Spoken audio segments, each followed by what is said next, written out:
from the University of Maryland in College Park. If you don't know where that is, it is 72 miles on Interstate 95 South. We are very close to the Washington, D.C. area where everything is happening as we speak. A lot of good things.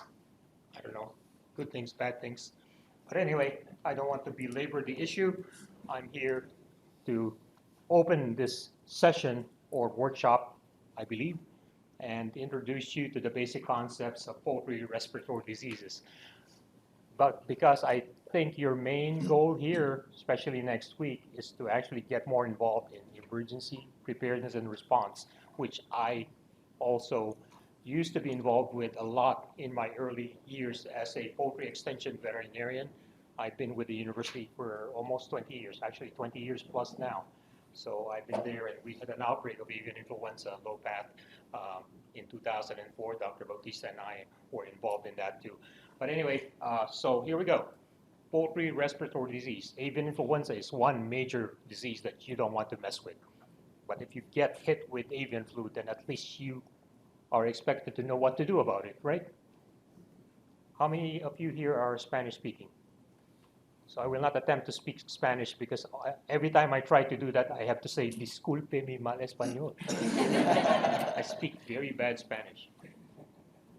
All right, so let's just go ahead and review. Here, I would like to first, because I have a background in epidemiology, and I'm supposed to stay here because the camera is trying to record me, like I'm testifying in front of a Senate Judiciary Committee in Congress. Hi. So, with a background in epidemiology, let's go over, didn't you love epidemiology when you were in vet school? Like all these biostatistics, you know, all these numbers. They're fun to deal with, right? No. But only in terms of how it helps you arrive at what? A scientific conclusion as to what's going on with a disease outbreak, for example. So let's talk about how diseases occur, basic principles. Because it's about agent, host, and environmental factors, right? 3 factors, actually, that cause disease or lead to disease outbreaks. Then let's go over the science of respiratory disease. And then I'll talk about, we cannot discuss in the limited time that we have all the diseases of, respiratory diseases of poultry, obviously, because, you know, the diseases of poultry book is this thick. And we will probably just discuss just a little bit, un poquito, right? There's my Spanish now. And then the common respiratory diseases. And I'll end with some final thoughts, some kind of famous last words, as they say here in the US, right? So here we go. Diseases occur because of the interaction of 3 main factors. This is your review of disease causation principles. The agent, what is this thing here? You recognize this virus? It's an influenza virus, right? Not that I've seen it, but I've seen the clinical signs of it, but that's in a textbook. Of course, you have the host, which in this case is a chicken, and where it lives or where it's housed is the environment. So all these 3 factors have to interact in order to cause disease.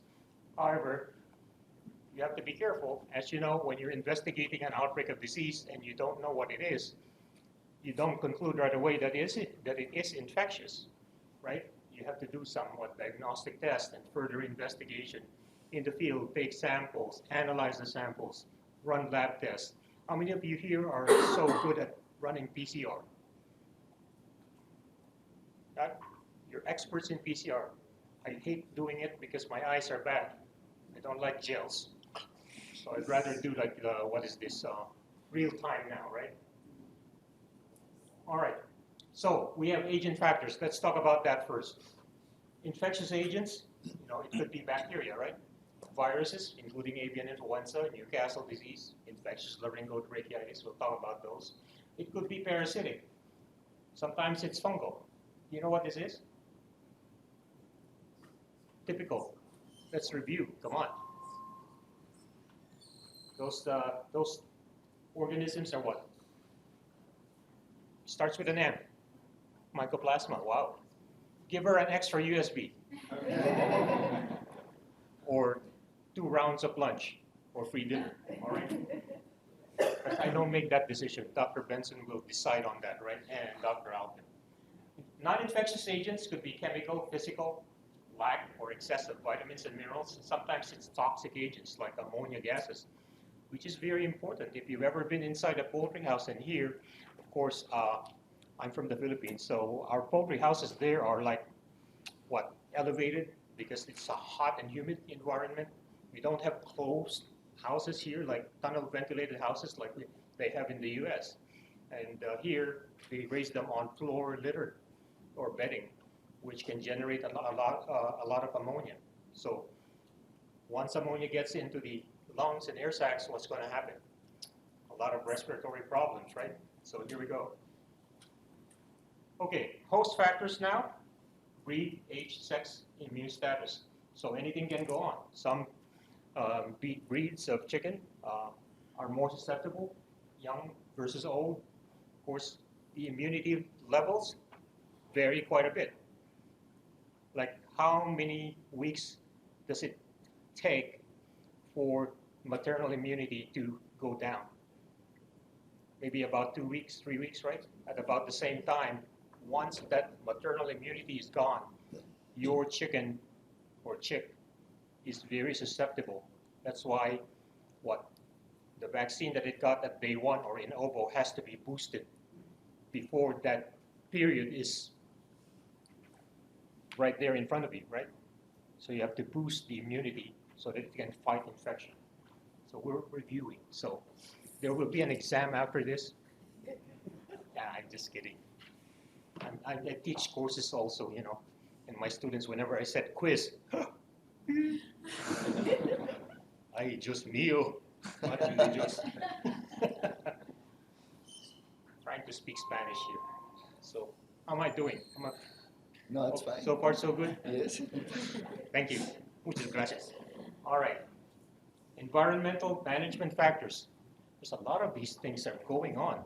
As you go through your investigation, you check feed quality, lighting, air quality, ventilation, water quality, space, and sanitation. And later on, you will spell this. First letters would spell what word? Flaws, right? You check for flaws. What are flaws? Like something going on that is wrong, right? Flaw, there's a flaw. Then of course, weather, season, geographic location. So if you're from a country like mine, how many of you are from Southeast Asia or Asia, tropical countries, Latin America? Hot weather, humid weather sometimes, or most of the time. And if you're from North America, Canada, Russia, anybody here from Russia? Niet? Okay. Very cold. I was there in St. Petersburg in 2000 in December. -40. I thought I was going to die. You do not put a tropical, warm-blooded animal like me in a country like that. Never. All right. So geographic location. Predisposing factors. We speak about predisposing factors when we study epidemiology, right? Predisposing. Stress. Wow. Are you under stress now? You came from, what, a long flight in an airplane that's packed with people. You're breathing air that's not very nice, right? You're stressed. Chickens are in a house that's, what? Well, it's supposed to be nice and comfortable, but if they're overcrowded, they'll be stressed. When you are stressed, or chickens are stressed, you become susceptible to diseases, whatever that is, bacterial, viral, fungal, parasitic. It's either too hot or too cold. If you lack feed or water, you will be stressed. High ammonia levels. Oh, you don't like that. How many ppm does it take before a chicken suffers from respiratory disease? What's your cutoff point? ppm, parts per million. Around 25, right? Anything above that, you are in trouble already. Noise. Are you sensitive to noise? Right? Some are. I am. I hear things that my wife cannot hear. Yeah. There's someone at the door. How did you know that? I have big ears. All right. Good. What's going on with these chicks? Many of them are cold. See, they're huddling under the heat lamp because they're cold. So you have to make sure, as a farm manager or veterinarian, that they are comfortable so they don't get stressed. Immune suppression. Wow. Isn't this the biggest problem that causes immune suppression? What is this organ here? Bursa fabricius. So what happens when the chicken has infectious bursal disease? The bursa will shrink. It will deteriorate. And that is its what? Organ that produces what? What type of cells? B lymphocytes, right? That produces systemic or humoral immunity. And it cannot do that. It cannot fight any disease. Marek's disease, chicken anemia, lymphoid adenovirus, these all can cause immune suppression, making your chicken, your host, susceptible to a lot of these diseases. There could be concurrent infections as well, like internal parasites, coccidia, worms, all kinds of worms. External parasites, lice, mice. You don't want your chickens to be suffering from all these parasitic infections. They will not be able to eat well and drink well and perform well. So they start losing weight. They cannot fight infection if they are not healthy, right? So you're all veterinarians, you know this. You know this well. Okay, any questions so far? Preguntas? No? See, my Spanish vocabulary is improving as we go. And I need more help from you. Okay, signs of respiratory disease. These are similar to the signs we encounter as people, right? You have a cold, you cough, you sneeze, you have swollen eyes, conjunctivitis, oculonasal discharge. Oh, you don't like to see that, right? You don't want to sit to a person in a plane next to you who's coughing and sneezing. You see people wearing masks when you're inside an airplane because they don't want to get infected, or maybe they don't want to infect others. That works. Labored breathing. Dyspnea is the technical term for that, right?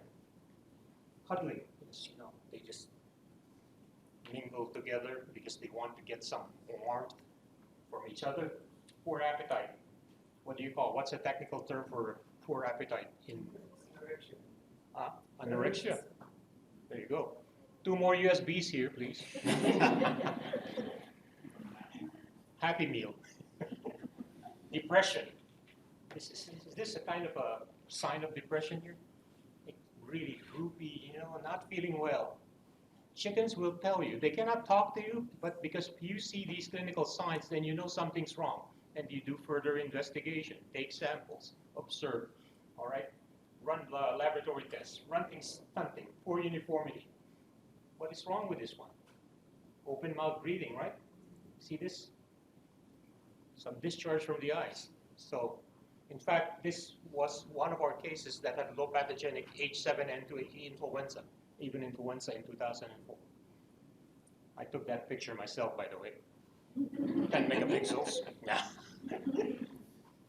Increased mortality. Well, morbidity, mortality. That's really not what you want to deal with. So what do you do if your birds look sick? And of course, this slide was designed for the people who attend our small backyard flock workshops, because many of our clientele, well, I'm an extension specialist, Dr. Moyle. They are not veterinarians, they're not technical people. Some of them get into this hobby. They think, oh, chickens are so cute. I want to have fresh eggs every day. But they don't know how to raise them. They don't know how to, they can't tell. They don't know what to do. So I said, okay, isolate sick birds immediately. You're not sure what's going on. It could be influenza. You don't want to spread this disease to others. And if you have dead chickens, dispose of them promptly using approved methods, approved by your state or your government. Observe the rest of your flock for signs of disease. Like, this is torticollis, right? What's the first thing that comes to mind? Yeah, absolutely. 3 USBs for this man, please. Yeah, there you go. Call your veterinarian. Wow. If there's no veterinarian, maybe your technician or your extension agent. Are there extension programs in your countries? You have specialists that you can call for help, right? Good. Do not move birds or eggs off your farm. So be nice to others. You don't want to be the one responsible for spreading infection to others. Protect others and protect yourself as well. So do not add new birds to your flock. And of of course, do not visit other farms, right? If you have a girlfriend or boyfriend in another farm and your chickens are sick, just, use your cell phone for now. Call you later, text, love notes, right? Okay. So sorry for the sidebar comments. I just want to keep you awake. How many of you just flew in last night? See, you have jet lag, right? Yeah, more coffee for this man, please. Okay, so here we go. Not all diseases are caused by infectious agents. I said that earlier. So you check for flaws. See that? FLAWSS. Feed, light, air, water, space, and sanitation. You've heard this before, I think. I borrowed this from a company I used to deal with. Arbor Acres was a company when I was working for a poultry company in the Philippines, San Miguel Corporation. We bought chicks from Arbor Acres. They were flown by jet. Took 2 days to reach Manila. So by the time I got them, they were 2 days old. Hey, I ordered 1-day-old chicks. How they're 2 days old? Oh, because of the flight times. Okay, fine. But it's stressful. Now, Arbor Acres was bought by Ross. Nowadays, Aviagen, right? See, that's the history of it. But they said, okay, here's some technical information for you.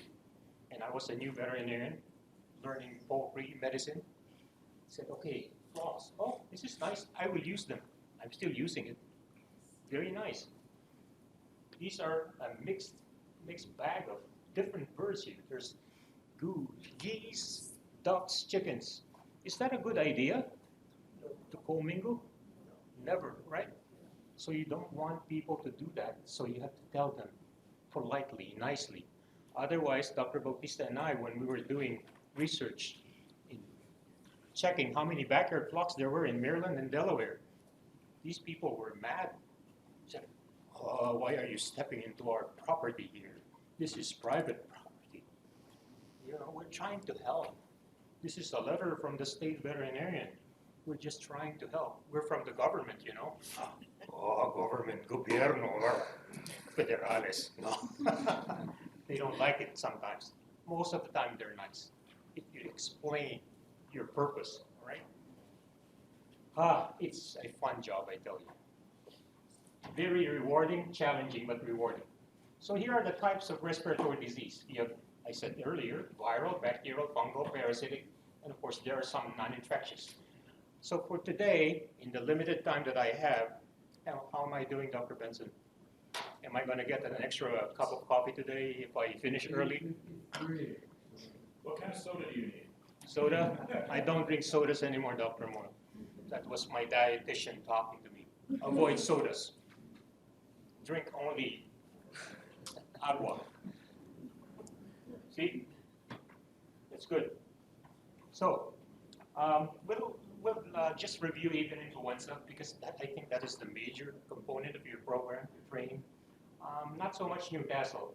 Infectious laryngeal tracheitis, yes, because it is quite endemic here. We have vaccine-induced outbreaks of laryngeal tracheitis. Have you ever used that term in your countries? VLT? Vaccine-induced laryngeal tracheitis. That is because these outbreaks are caused by the chick embryo origin vaccine that we have been using for so long here, that they keep reverting to virulent form. Not all the time, but sometimes, and we get some outbreaks, recurring rolling outbreaks.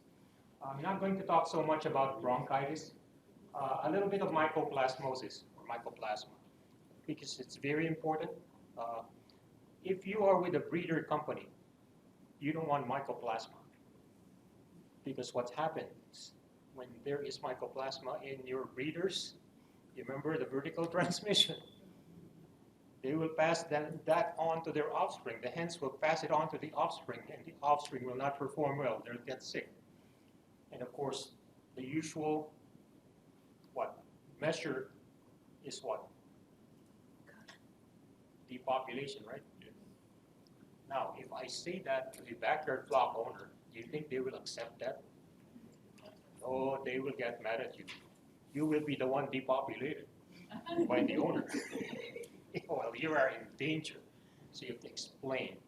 This is it. You will have to continuously medicate, but let them grow to a ripe old age, and maybe you can start fresh, but clean and disinfect between this old flock and a new flock of birds coming in. Start cleaning. Okay, fine. Be nice, be polite all the time. That's the role of an extension specialist like Dr. Moyle, even if you're so disappointed sometimes because they're not listening. All right, so let's see what we can discuss in the short time that we have.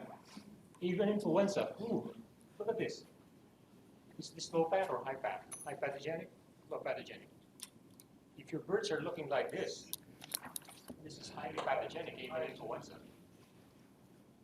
Anyway, well, even influenza used to be just a disease of poultry or birds, right? But in 1997, or somewhere along that time, in Hong Kong and China, there was an outbreak in people. So even influenza all of a sudden became a zoonotic disease. Now it's moving to people. Now it's H7 and 9. Before it was H5 and 1.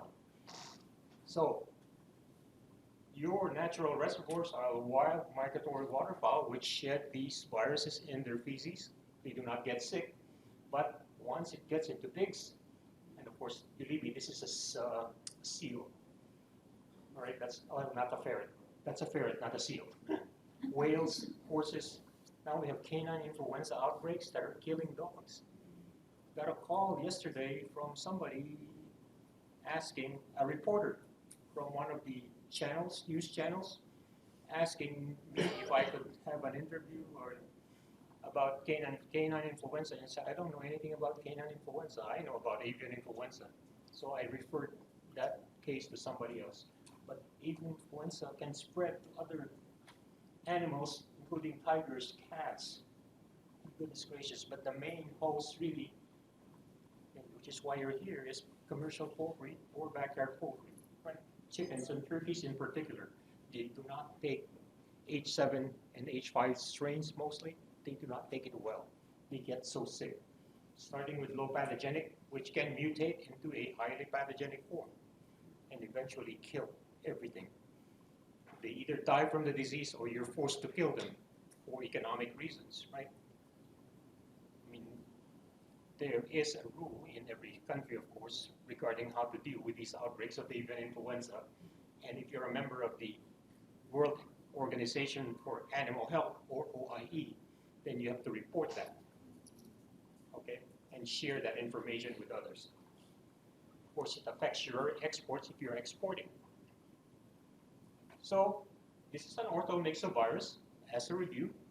And of course, there are what? Hemagglutinins and neuraminidase on the surface of that virus. So 16 hemagglutinins, H1 to H16, and 9 neuraminidase, and 1 to N9. If you multiply 16 by 9, and I know you love numbers, you come up with 144 possible subtypes. In addition to that, these subtypes can keep mutating as they roll along a flock of birds, or between backyard or wild birds into domestic poultry. So major changes can take place, and before you know it, you have a new strain that is out of control, so difficult and unpredictable. So major modes of transmission, bird-to-bird contact mainly, right? Or through aerosol droplets, because that is still considered a mode of transmission, but that occurs more in people. Mostly in birds, it's bird-to-bird contact or through fecal materials or nasal and ocular secretions, right? Or through the fecal matter that's infected. And of course, clinical signs vary quite a bit. We have a low pathogenic type. Sometimes they don't show clinical signs, except they just go off feed. Then they start showing facial swelling and some mild nasal discharge. However, if you start seeing very, very severe hemorrhages, including cyanosis of the comb and wattles, then this is a big, big problem. It's already a highly pathogenic type. And of course, your biosecurity measures 3 major components. You've probably seen this many times: isolation, traffic control, hygiene, and sanitation. Very important. Just remember those 3 components whenever you're asked about biosecurity, right? Isolation, traffic control, sanitation. Stick to those basic facts and you'll be okay. At least most of the time, right? Hopefully. Okay, questions with avian flu? I don't want to belabor that issue because the next speaker, Dr. Bautista, will go through a lot of more detail on the clinical aspects of these diseases. Right, Dr. Bautista? Yeah, he has really beautiful slides, I guarantee. We're reading each other's minds. I'm adjusting as we speak, so you're going. Yeah. That's why he brought his laptop. Now I know what's going on.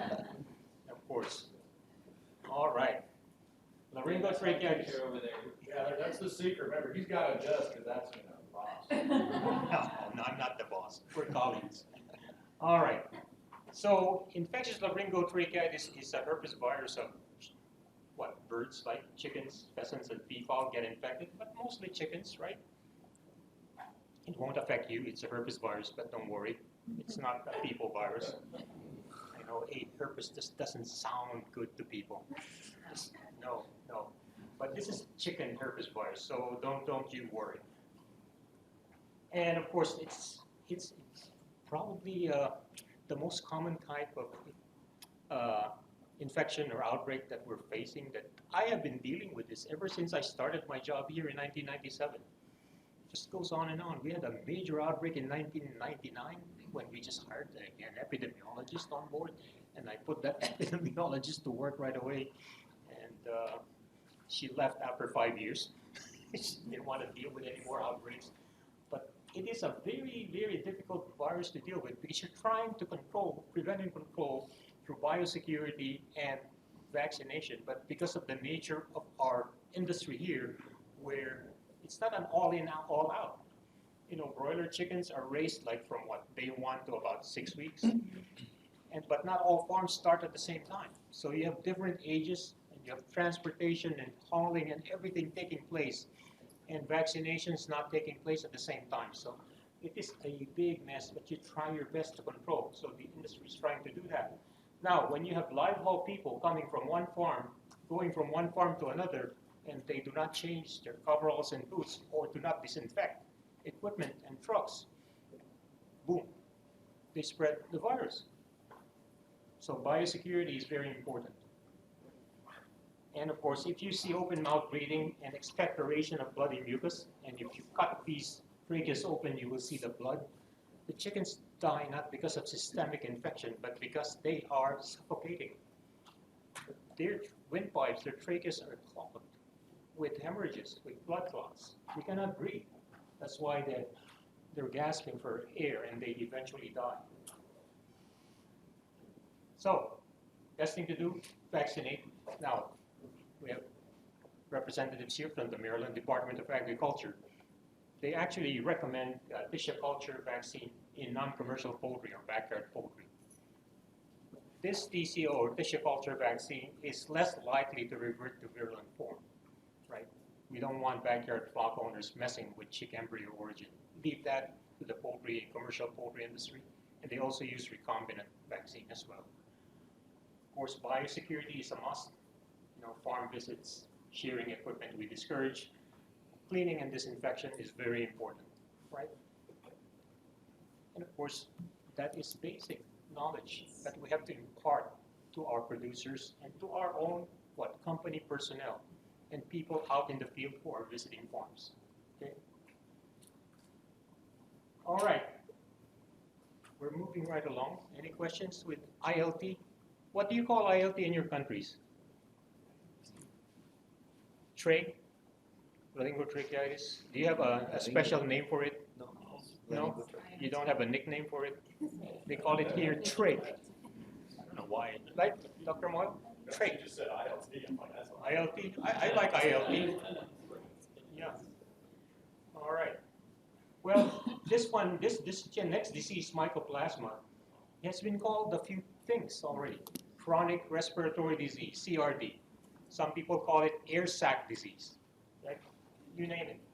Why? Because mycoplasma sometimes, or more often, has a co-infection with what? E. coli, right? It's E. coli bacillosis as well. They always go hand in hand, and of course it infects chickens and turkeys. So you have Gallisepticum, Mycoplasma gallisepticum, and synovia, and you have Miliagridis as well in turkeys. But E. coli secondary infection is very common, and that makes the disease worse. And of course, this is the problem with this disease. It is both vertically and horizontally transmitted. So mother to offspring, hen to chick, as well as what? Bird to bird, and or through equipment, contaminated equipment, materials, bedding, you name it. So you have a carrier state that persists even if you medicate. You can treat all you want with antibiotics. It is not going to stop the infection. It will alleviate clinical signs. And yet this carrier will continue to shed the mycoplasma organism and pass it on to its offspring, and the offspring will pass it on to others, and the cycle continues. It's a vicious cycle. So economically, it's a very bad disease if you're in the commercial industry. And of course, oh, look at this turkey here. Once you see that, of course, it's not always mycoplasma. It could be influenza. You have to check, run laboratory tests, right? Take samples.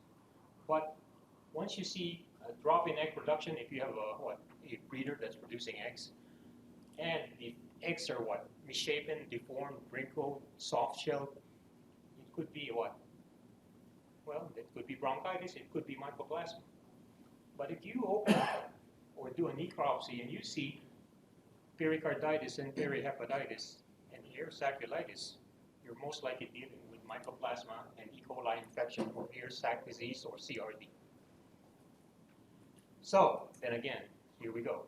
I may sound like a broken record, but biosecurity is a must. Here in the United States, I'm sure you all are, most of you, if not all of you, are familiar with our National Poultry Improvement Plan, which is under the jurisdiction or the supervision of the U.S. Department of Agriculture. It is voluntary, but in the sense that if you do not volunteer, you could be in big trouble because you will not be able to sell your products. So you have to be an NPIP participant to be able to succeed in your business. And of course, you can always feed medicated feed containing thylacine or gallimicin, but the problem is now, and I say it's a problem for backyard flocks mostly, because effective this January 1st of this year, correct me if I'm wrong, the Food and Drug Administration Center for Veterinary Medicine mandated that every feed antibiotic or soluble antibiotic must have a prescription from a licensed veterinarian. It used to be that people could just go to a feed store and buy tetracycline or penicillin and just medicate their own flocks. You cannot do that anymore under the Veterinary Feed Directive or VFD. It has caused a lot of anxiety and many phone calls and emails we've been getting. But there's really not much we can do except to educate people. But this is the way to go if you want to prevent the development of resistant strains of bacteria.